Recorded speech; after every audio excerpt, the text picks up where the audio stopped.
Welcome to episode 6 of the 2017 OCFOA Plays of the Week. Guys, have been working on a video with about holding and ineligible receivers downfield, and I put a lot of time into it, and I just decided I'm going to hold off until the off season to really polish it up. I'm going to use it as one of our film study type of videos rather than Plays of the Week. So look for that, before the beginning of next season. This Plays of the Week video basically comes from Steve Coover. Steve sends out instructional videos every week. I've just taken one of them, broken it down, added voiceover, slowed down some of the clips. Again, it's another down and dirty episode, and we've actually got episode 7 coming right on the heels of this. It'll probably be out an hour after this one's out. I don't like to have these Plays of the Week go beyond 10, 12 minutes, so I've broken it into 2 pieces. Here we go. Oh, this was approved by Chad Wilson, OCFOA Instructional Chairman. This play involves a block below the waist, and let's review the rule regarding blocks below the waist. Now, blocks below the waist are legal in the free blocking zone as long as all the players involved in the block are on the line of scrimmage and in the zone at the snap. The contact is in the free blocking zone, and the free blocking zone has not disintegrated. If you look at statement 3, that basically says the ball has to be in the zone.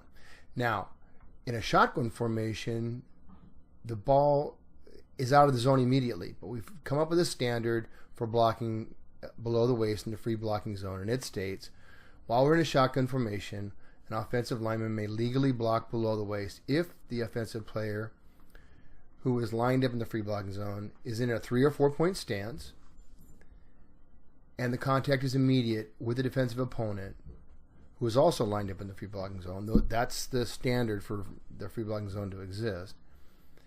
And on the line head up over the offensive lineman. It'll be an illegal block below the waist if the offensive lineman is in a 2 point stance, or if there's any hesitation, or if the block is not against a head-up defender, as the ball will be considered to have left the zone prior to the contact below the waist. And here's a key. Head-up is defined as having both shoulders within the frame of the opponent's body.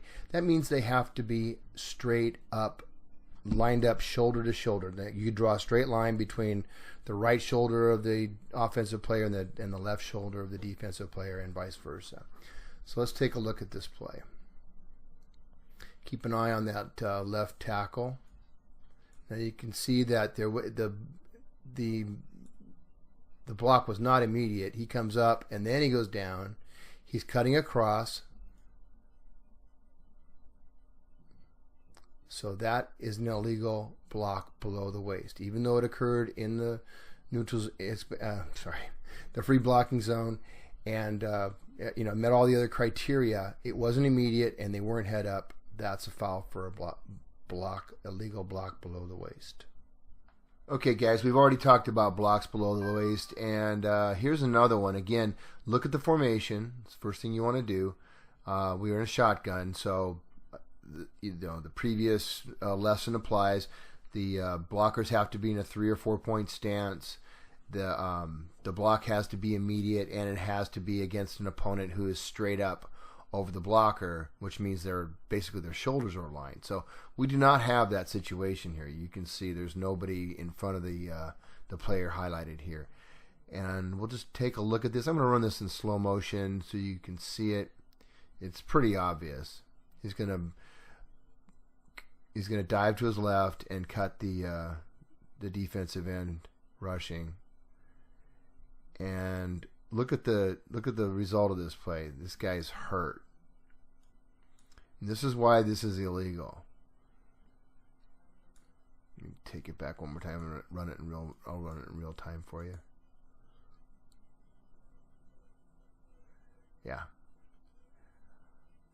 All right, so that flag actually came out. It was, if you look, the umpire is just reaching for it as the camera. See right there, he's going to his belt, and we don't see the flag come out, but we got that one.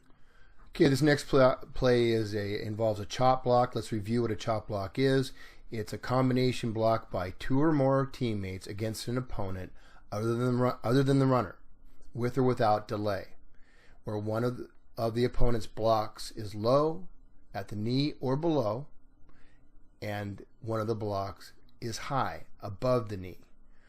Okay, so this is a tough foul to call sometimes, because you can have players falling that, contact below the knee.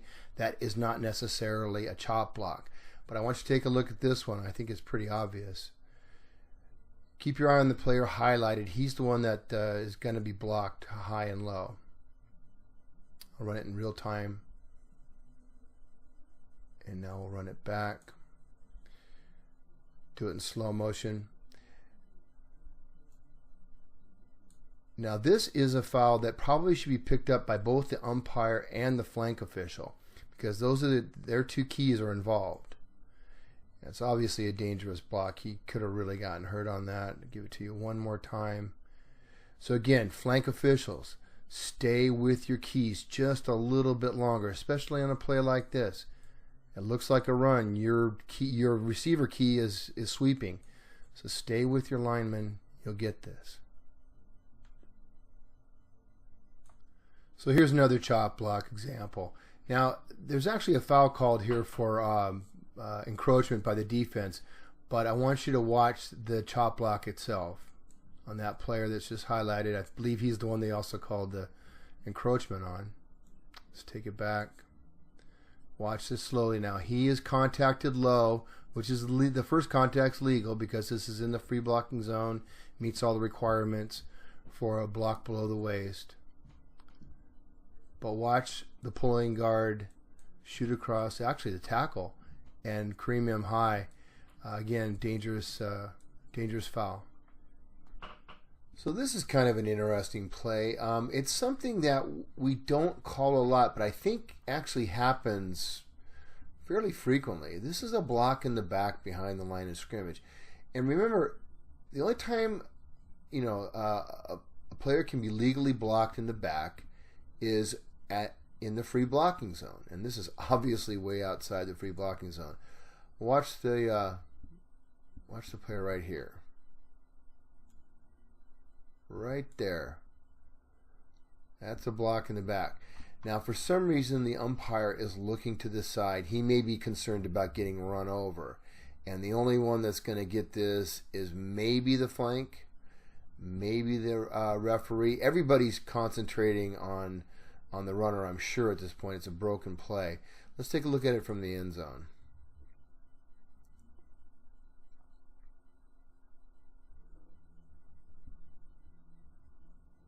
So it looks like he's going to be down right there, but he's not.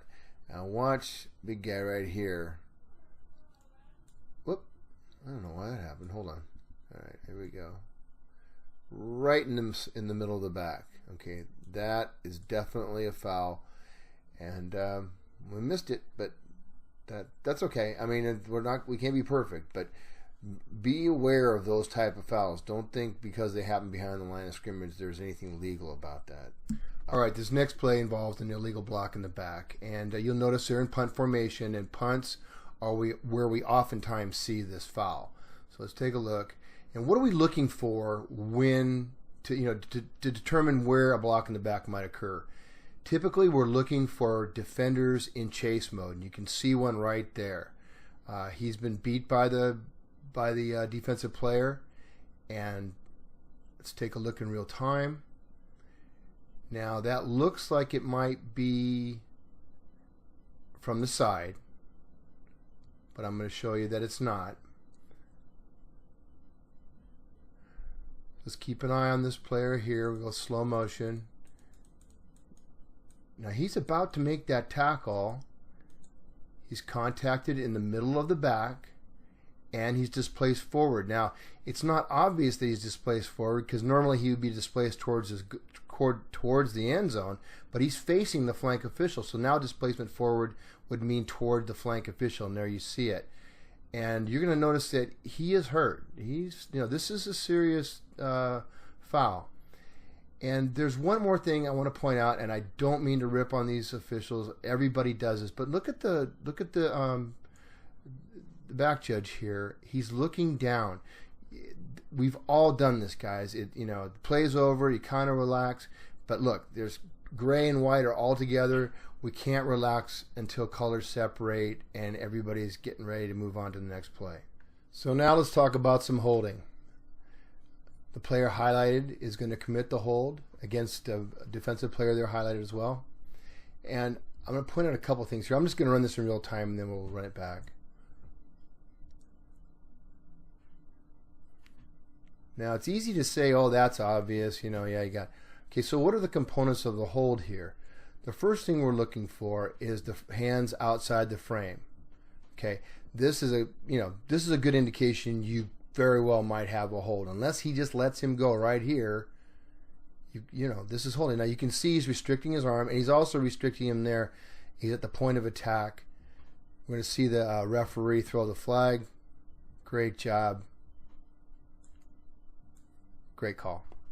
Okay, we have another holding play here. Let's take a look. It is that right tackle. Again, the flank official's key. Run it in real time.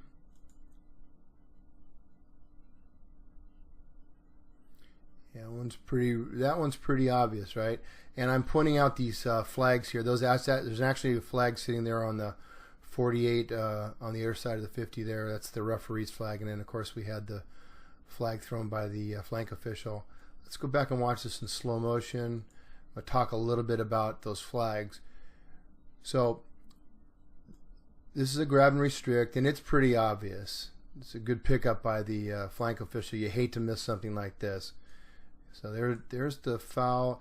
It occurs between the 47 and the 48. And that's important because most of the time the foul is going to occur behind the basic spot, right?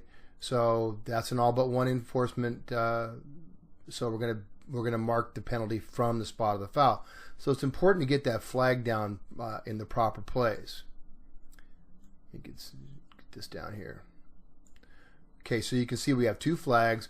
One is 4 to 5 yards short of the foul, and one is about 1.5 yards ahead of it. Now, hopefully, what these two officials are going to do is run in after the colors have separated and place these flags at the proper spot of the foul, and we would enforce from that spot. Well, that's it for this edition of the 2017 OCFOA Plays of the Week. Like I said at the beginning, I've literally got another episode ready to go, so keep an eye out for episode 7 within the next 24 hours. I'd like to give a big shout out to all the people who have subscribed to my channel. It's really nice that you take the time to subscribe, and also the people that have commented on the videos. Guys, if you have any questions or comments, feel free to leave them in the comment section below the videos. I'll try to answer. If you have rules questions, I'll try to get to them. I mentioned all but one enforcement on that last clip on the holding call. If you're not familiar with that, take a look at Todd Allen's video on all but one enforcement. I think that'll help clear things up for you. All right, guys, that's it for me. This is Mark Andrews signing off.